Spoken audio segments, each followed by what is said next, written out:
नमस्कार दोस्तों, मैं अजय पंडित एक बार फिर से आप सबका अपने YouTube चैनल पर आप सबका बहुत बहुत स्वागत करता हूं। दोस्तों, हम डायरेक्ट सेलिंग के बारे में हम सुनते हैं, नेटवर्क मार्केटिंग बिजनेस के बारे में हम सुनते हैं और कहीं ना कहीं आज सोशल मीडिया की वजह से आज हमें बहुत कुछ पता चलता है कि डायरेक्ट सेलिंग एक बहुत बड़ा इसका फ्यूचर है। आने वाले कल में यहाँ बहुत बड़ी जिंदगियां बनाई जा सकती हैं, इसका भविष्य बहुत उज्जवल है, बहुत बड़ा कुछ यहाँ पर किया जा सकता है। लेकिन सबसे बड़ा सवाल आता है कि साहब, डायरेक्ट सेलिंग बिजनेस के भीतर हम भी अपनी जिंदगी बनाना चाहते हैं, नेटवर्क मार्केटिंग बिजनेस में हम भी कुछ बड़ा कुछ करना चाहते हैं, लेकिन नेटवर्क मार्केटिंग बिजनेस के भीतर हम कैसे ये हम चुने कि कोई भी कंपनी के भीतर हम काम करने की जब हम शुरुआत करें तो किस कंपनी के साथ हम अपनी जिंदगी बनाने की हम शुरुआत करें, किस कंपनी को हम ज्वाइन करें जिसे ज्वाइन करने के बाद मेरा भविष्य हमारा सेफ हो जाए। सबसे बड़ा सवाल हमारे दिमाग में होता है। हालांकि मैं ये कहूं कि नेटवर्क मार्केटिंग बिजनेस के भीतर, डायरेक्ट सेलिंग के भीतर जब कोई व्यक्ति जब जुड़ता है तो सच कहे ना कि कोई भी व्यक्ति यहां इस बिजनेस के भीतर बाय चॉइस नहीं आता।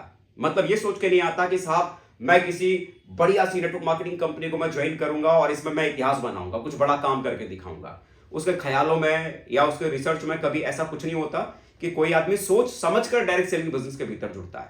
सोच समझकर कोई नहीं जुड़ता। बाय चॉइस कोई भी व्यक्ति इस बिजनेस में नहीं आता। बाय चांस ही हर व्यक्ति इस बिजनेस के भीतर आता है। किसी रिश्तेदार ने 10-12 चक्कर आपके घर का लगा दिए, आप उस व्यक्ति के साथ जुड़ गए।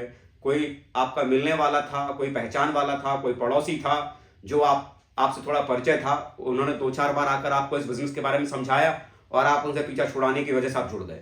बाई चांस आप जुड़ गए। अब वो व्यक्ति किस कंपनी के साथ में था शायद आपको ये भी पता नहीं था, लेकिन आप जुड़े क्यों थे? क्योंकि वो आपका रिश्तेदार था, दोस्त था, पड़ोसी था, भाई पीछा छुड़ाना था जिसके लिए हम जुड़ गए। लेकिन हम अपनी लाइफ में ना किसी भी प्रोफेशन को जब हम चुनते हैं एज ए करियर के तौर पर, तो है ना बाय चांस हम उसको चूज नहीं करते हैं। आप ऐसा नहीं था कि आप अचानक 25 साल के हो गए और आपके दिमाग में ओह अब तो मुझे टीचर बनना चाहिए और आपने टीचिंग के लिए स्टडी आपने करना शुरू किया ना। वो प्री प्लान था, वो बाय चॉइस था।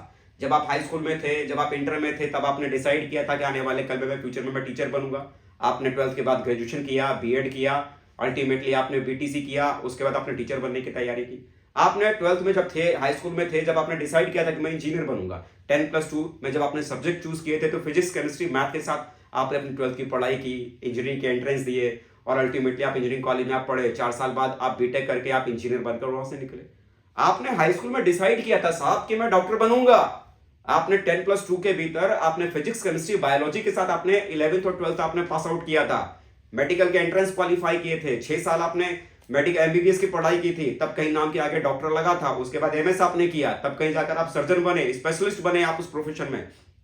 तो अल्टीमेटली कोई भी आदमी अपनी लाइफ में कोई करियर जब चूज करता है ना, बाय चॉइस, बाय चांस कोई करियर चूज नहीं करता है। लेकिन नेटवर्क मार्केटिंग बिजनेस किसी भी व्यक्ति को जब मिलती है ना, बाय चॉइस नहीं मिलती, बाय चांस मिलती है। आप प्लान करके इस बिजनेस में नहीं आते, आप अनप्लान्ड तरीके से आप इस बिजनेस के भीतर आ जाते हैं। तो जब अनप्लान्ड तरीके से कोई भी व्यक्ति जब इस बिजनेस में आ जाएगा तो उसके पास मौका कहां मिला साहब कि वो कंपनी के बारे में रिसर्च कर सके, वो चुन सके कि किस कंपनी के साथ मेरा फ्यूचर बड़ा हो सकता है। बहुत मायने रखता है कि आप किस कंपनी के साथ अपने फ्यूचर को आप शुरू करते हैं, किस कंपनी के साथ आप अपनी जिंदगी को आगे बढ़ाने के बारे में सोचा। आप इंजीनियर बनना चाहते हो, लेकिन इंजीनियर बनने के लिए कॉलेज तो मार्केट में बहुत है ना, कॉलेज बहुत है जहां पर आप बीटेक कर सकते हैं, बीई कर सकते हैं और आप अपने फ्यूचर में आगे बढ़ सकते हैं। लेकिन एक आईआईटी से पढ़कर जब कोई बच्चा निकलेगा और एक नॉर्मल कॉलेज से जब बच्चा पढ़कर निकलेगा, दोनों में उसके फ्यूचर को जो जंप मिलेगा, डिफरेंस होगा ना। एक बच्चा एम्स में मेडिकल की स्टडी को करके बाहर निकलेगा और एक प्राइवेट कॉलेज के भीतर एक नॉर्मल एक मेडिकल कॉलेज में पढ़कर जब निकलेगा, दोनों में बड़ा डिफरेंस होगा ना। तो कॉलेज बड़ा मायने रखता है कि किस कॉलेज से आपने स्टडी किया है, वही आपके फ्यूचर में आने वाले कल में जंप देने वाला है। तो नेटवर्क मार्केटिंग बिजनेस के भीतर जो आने वाले कल में जो आपको जंप मिलेगा, एक सही ट्रैक पर जंप जो आपको मिलेगा, सही डायरेक्शन में जो आप ग्रो करेंगे, वो वहां आपका एक सही कंपनी के साथ एक सही कंपनी का चुनाव ये बड़ा मैटर करता है ऐसा।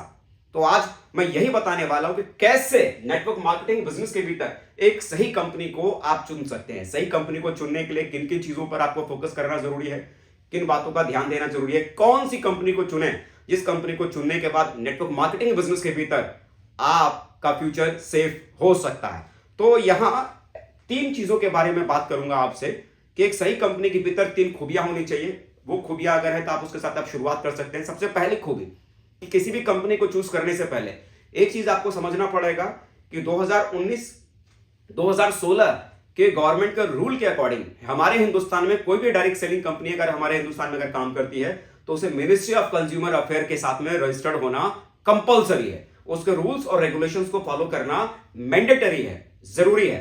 तो किसी भी नेटवर्क मार्केटिंग कंपनी को चूज करने से पहले सबसे पहली चीज जो आपको देखने की जरूरत है कि जिस भी कंपनी को आपने चूज किया है अपने फ्यूचर को बड़ा करने के लिए, आपको यह देखना जरूरी है कि वो company ministry of consumer affair के भीतर रजिस्टर्ड है या नहीं। ये इस बात को चेक कीजिए। वर्तमान में आज की तारीख में अगर देखेंगे तो करीब करीब 500 कंपनियां आज मिनिस्ट्री ऑफ कंज्यूमर अफेयर के अंदर में आज की तारीख में आज रजिस्टर्ड है। करीब एक लमसम एक अप्रॉक्स में बता रहा हूं आपको, करीब 500 कंपनियां आज वहां पर रजिस्टर्ड है। तो आपको यह देखना जरूरी है कि कोई व्यक्ति अगर अपनी कंपनी का प्लान बताने आया है, सचमुच में वो company ministry of consumer affair में रजिस्टर्ड है या नहीं। अगर वो नहीं है तो नेटवर्क इंडस्ट्री में वो कंपनी काम नहीं कर रही, किसी और फील्ड में काम कर रही है। नेटवर्क इंडस्ट्री में कोई भी कंपनी अगर काम करती है तो उसे यहां से रजिस्टर्ड लेना जरूरी है। तो पहली चीज ये जरूर देखें कि किसी भी कंपनी के साथ अपने करियर को शुरू करने से पहले कि वो company ministry of consumer affair में रजिस्टर्ड है या नहीं।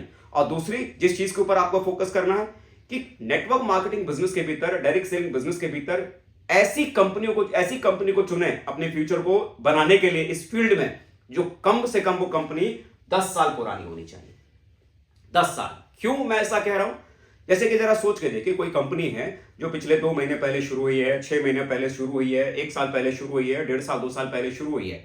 अब जो कंपनी कुछ महीने पहले या साल 2 साल पहले जो कंपनी शुरू हुई है, आप मुझे बताओ आने वाले कल में जब वो कंपनी मार्केट में रन करेगी तो क्या उसके साथ कोई चैलेंज आएगा कि नहीं, कोई प्रॉब्लम आएगी कि नहीं? बिल्कुल आएगी ना। लेकिन वो जो नई कंपनी जिसने अभी अभी स्टार्टअप लिया, अभी अभी शुरू किया है, उसे कंपनी चलाने का कोई तजुर्बा नहीं, कोई पर्सनल एक्सपीरियंस नहीं, मार्केटिंग का एक्सपीरियंस नहीं, मार्केट के कंपटीशन का एक्सपीरियंस नहीं, कैसे कंपनी चलाई जाती है उस कंपनी चलाने का कोई एक्सपीरियंस नहीं। तो ऐसी कंपनी जिसके पास में कोई तजुर्बा नहीं है कंपनी चलाने का, तो यहां 2 बात हो सकती है, वो कंपनी चल भी सकती है और लेकिन ज्यादा संभावना है कि वो कंपनी नहीं भी चल सकती है।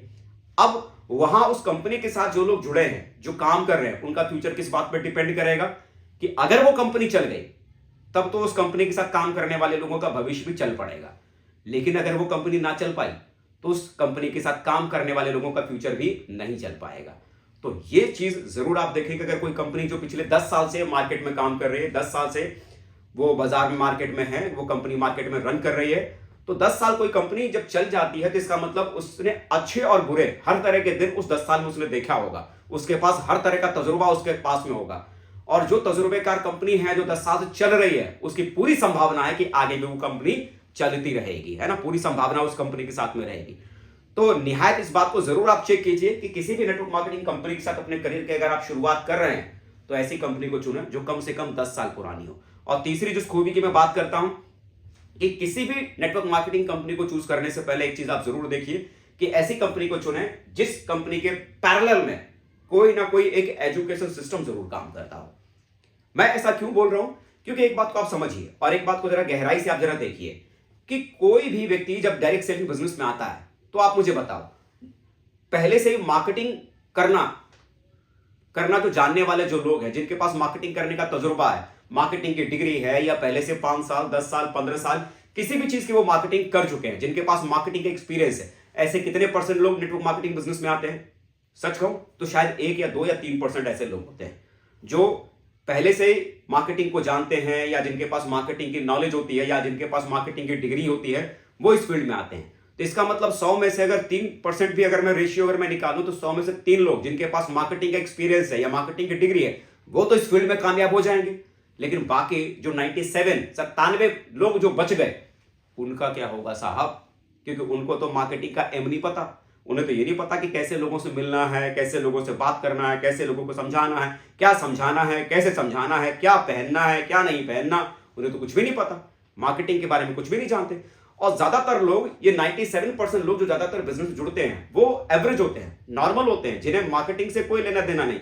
कोई स्कूलों में पढ़ता है, कोई स्कूलों में पढ़ाता है, कोई टीचर है, कोई स्टूडेंट है, कोई दुकान चलाता है, कोई नौकरी करता है, कोई इंजीनियर है, कोई डॉक्टर है, अलग अलग प्रोफाइल से, अलग अलग प्रोफेशन से हैं, कोई रेलवे में नौकरी कर रहा है, कोई बिजली विभाग में नौकरी कर रहा है, जिनको मार्केटिंग से कोई लेना देना नहीं। ऐसे लोग जो बिजनेस में आएंगे और उनको अगर ट्रेंड करने का, उनको ये सिखाने का अगर कोई प्लेटफॉर्म अगर ना हो कि कैसे यहाँ मार्केटिंग करेंगे, क्या बात करनी है, कैसे बात करनी है, कैसे लोगों को कन्विंस करना है, कैसे इस फील्ड में आगे वो ग्रो करेंगे, ऐसा अगर सिखाने वाला उस कंपनी के पैरेलल में कोई एक एजुकेशन सिस्टम अगर नहीं है, तो ऐसी कंपनी में जुड़ने वाले वो 97% लोग जो होंगे ना, 97% जो लोग होंगे, उनके फेल होने की संभावना बहुत ज्यादा होगी, बहुत ज्यादा, एंड एवरेज उनके फेल होने की बहुत ज्यादा निकल के आएगी। तो मैं ये जरूर कहूंगा कि किसी भी डायरेक्ट सेलिंग कंपनी को चूज करने से पहले ये 3 खूबियां जरूर देखिए। सबसे पहले, मिनिस्ट्री ऑफ कंज्यूमर अफेयर में वो कंपनी रजिस्टर्ड होनी चाहिए। दूसरी, कम से कम वो कंपनी 10 साल पुरानी होनी चाहिए। और तीसरी, कि उस कंपनी के पैरेलल में एक एजुकेशन सिस्टम जरूर काम करना चाहिए। ऐसी ये 3 खूबियां किसी भी कंपनी के भीतर है। वर्तमान में मिनिस्ट्री ऑफ कंज्यूमर अफेयर के भीतर इस समय करीब करीब 500 कंपनी आज की तारीख में रजिस्टर्ड है। उन 500 कंपनियों में जिस भी इन 500 कंपनियों के भीतर वो 3 खूबियां हैं, तो मैं कहता हूं उनमें से कोई भी एक कंपनी को चूज कीजिए, कोई भी एक कंपनी को चूज कीजिए और उसे करना शुरू कीजिए। और यहां एक चौथी चीज जो मैं जरूर यहां पर ऐड करना चाहूंगा, चूज करने के बाद, सेलेक्ट करने के बाद उस कंपनी के साथ कम से कम अगले 5-7 साल आप रुक कर उस कंपनी के साथ काम कीजिए। ऐसा मत कीजिए कि आपने 6 महीना इस कंपनी को आपने किया, फिर छोड़ा, फिर 1 साल आपने उस कंपनी को किया, फिर आपने छोड़ा 6 महीना फिर उस कंपनी को किया, फिर आपने छोड़ा 8 महीना उस कंपनी को किया, और ऐसे करके आपने 7 साल गुजारे और मालूम पड़ा 7 साल में 10 कंपनी आपने बदल डाली। आप कहीं भी नहीं पहुंच पाएंगे। अगर आपको कहीं पहुंचना है तो उसके लिए निहायत जरूरी है कि अगले 5-7 साल किसी एक कंपनी को चूज करने के बाद बराबर उस कंपनी में कैसे काम किया जाता है, वहां के तौर तरीके समझिए, वहां का सिस्टम समझिए, और वहां के सिस्टम के हिसाब से, वहां आप अपने अपलाइन के हिसाब से बराबर वर्कआउट कीजिए। डेफिनेटली अगले 5-7 साल पेशेंस के साथ अगर आप वहां पर काम करते रहेंगे, तो जो भी आपने इस फील्ड से चाहा है, यकीन मानिए आपके सपने धीरे धीरे पूरे होने की शुरुआत हो जाएगी। तो थैंक यू दोस्तों, लगातार आप मेरे चैनल पर बने रहिए। मेरा चैनल अभी प्रेजेंट टाइम में यूट्यूब के ऊपर है, अजय AJAY पंडित PANDIT.1985, ये मेरे चैनल की आईडी है। और आप अगर अभी नए मेरे चैनल के ऊपर हैं तो जरूर सब्सक्राइब कीजिए, ताकि जो भी मैं नया वीडियो इस चैनल के ऊपर डाल रहा हूं वो वीडियो आप तक पहुंचेगा। बेल आइकन है, बेल आइकन को जरूर आप दबा दीजिएगा, ताकि कोई भी नया वीडियो अगर मैं डालता हूं इस चैनल के ऊपर, तो उसका लिंक तुरंत आपके पास पहुंचेगा, उसकी इंफॉर्मेशन तुरंत आप तक पहुंचेगी। सब्सक्राइब जरूर कीजिएगा। वीडियो अगर अच्छा लगे तो अपने दोस्तों के साथ जरूर आप इसे शेयर कीजिए, अपनी टीम में आप इसे शेयर कीजिए, खुद भी आप आगे डेवलप कीजिए, अपनी टीम को भी डेवलप कीजिए, और आप अपनी जिंदगी के हर बड़े से बड़ा सपना जरूर हासिल कीजिए। मेरी तरफ से बहुत सारी शुभकामनाएं। नमस्कार।